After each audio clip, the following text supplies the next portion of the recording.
High, welcome back to my channel. কেমন আছো তোমরা সবাই? আশা করছি সবাই খুব ভালো আছো। আমিও খুব ভালো আছি। যারা যারা এখনও ভ্লগ পার্ট 1টা দেখেননি তারা প্লিজ গিয়ে দেখে আসুন। এবং আজকে আমি সেকেন্ড পার্টটা আপলোড করছি। এই যে সকাল সকাল আমরা রেডি হয়ে গেছি। আগের দিন রাত্রিরে প্রচণ্ড টায়ার্ড ছিলাম এতটা জার্নি করে, তাই খুব সকালে যেতে পারিনি, কিন্তু একটু সকাল সকাল রেডি হয়ে গেছি। রেডি হয়ে একটা টোটো করে নিয়েছি, কারণ কি গাড়ি করলে কিন্তু একদম মন্দিরের সামনে নামতে পারবেন না। টোটো একদম মন্দিরের সামনে আপনাকে নামাবে, এবং যেহেতু গরমটা ছিল তাই জন্য আমরা চেয়েছিলাম একদম মন্দিরের সামনে যেন নামতে পারি, কারণ নাক্স ছিল আমাদের সাথে।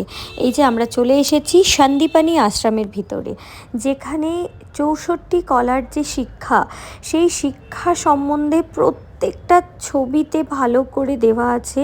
আপনারা এখানেও পড়তে পারেন যে বিদ্যাটা 64 কলার, সেই সকল শিক্ষা, সেটা অ্যাস্ট্রোলজি হোক কি আয়ুর্বেদিক চিকিৎসা হোক কি গুরু হওয়ার শিক্ষা কি পুজো তন্ত্র মন্ত্র যজ্ঞের শিক্ষা, এবং এছাড়াও নানান ধরনের যে শিক্ষা, সেই শিক্ষা ছবির মাধ্যমে প্রস্ফুটিত করা হয়েছে।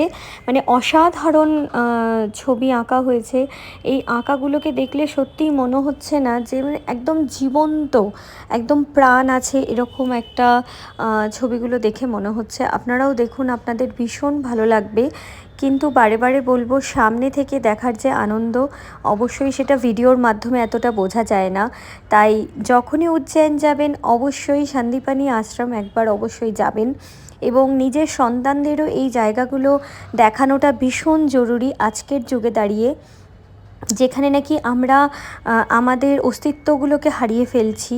তো সেই অস্তিত্বগুলো আবার যাতে তারা বুঝতে পারে, দেখতে পারে, শিখতে পারে, তার জন্য অবশ্যই এই ধরনের জায়গাগুলো নিজেদের সাথে সাথে নিজেদের নেক্সট জেনারেশনের সবাইকেও নিয়ে যাওয়াটা ভীষণভাবে দরকার বলে আমার মনে হয়। এই যে আমাদের দেখা হয়ে গেছে, এবারে আমরা বেরিয়ে চলে এসেছি। আর এখানে একটা কুণ্ড আছে। তো মহাকালের নগরী কুণ্ড, সামনে শিবলিঙ্গ থাকবে না তাই কি হতে পারে? এই যে শিবলিঙ্গ আপনারা সবাই দেখতেই পাচ্ছেন।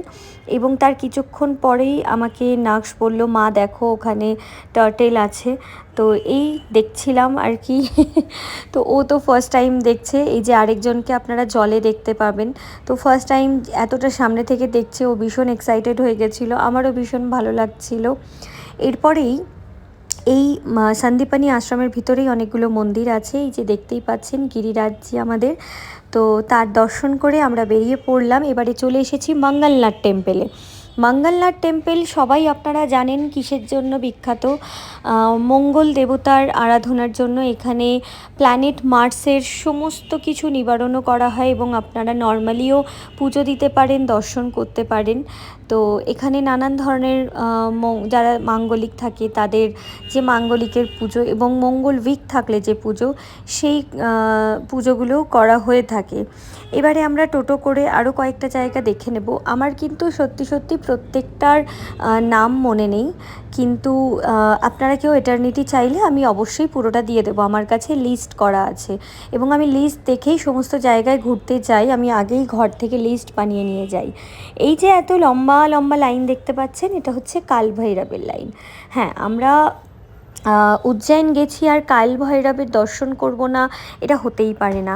কারণ কি, শ্রী কাল ভৈরবের দর্শন আগে করব, আগে তার কাছ থেকে আজ্ঞা নেব, তবে গিয়েই আমরা মহাকালের দর্শন করতে পারবো।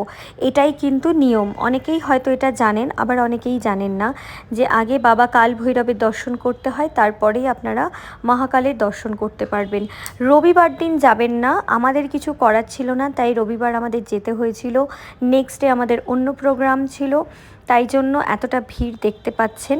এবং প্রায় 4 ঘন্টা 4.5 ঘন্টা লাইন দেওয়ার পর আমরা বাবার ভীষণ সুন্দর দর্শন পেয়েছি। মানে কোনো তাড়াহুড়া নেই, কিচ্ছু নেই, একদম সামনে থেকে বাবার দর্শন আমরা করতে পেরেছি। এবং বাবার দর্শন করেই আমরা চলে এসেছিলাম স্থিরমান গণেশজির মন্দিরে, এবং সেখানেও ভিড় ছিল। ওই যে বললাম রবিবার সমস্ত মন্দিরেই ভিড় থাকবে, তো স্বাভাবিক ব্যাপার, আমরা ভিড় পেয়েছি। কিন্তু সত্যি কথা বলতে আমাদের কিন্তু কোথাও কোনো অসুবিধা হয়নি, ভীষণ ভালো করে দর্শন করে নিয়েছি। এবারে আমরা আরও একটি মন্দিরে চলে এসেছি, যেটার নাম আমার এখন একদমই মনে পড়ছে না। এবং এই মন্দিরের ভিতরে প্রচুর গুফা আছে, 3-4টে পরপর। আমার বর আর ছেলে তো ভয় পাচ্ছিল, বাট আমি ওদেরকে জোর করে নামালাম নিচে। এবং ওখানে সাধুরা এখনও সাধনা করছেন এবং নিচে শিবলিঙ্গ আছে, তাদেরও দর্শন করলাম। এই দর্শন বোধহয় এই একবারই পাওয়া যায়, তাই আমি এই চান্সটা ছাড়িনি। এরপরেই দর্শন করে আমরা চলে গেছিলাম মহাকাল করিডোরে। আর এই মহাকাল করিডোরের একটি নতুন ব্লগ নিয়ে আবার দেখা হচ্ছে নেক্সট ভিডিওতে।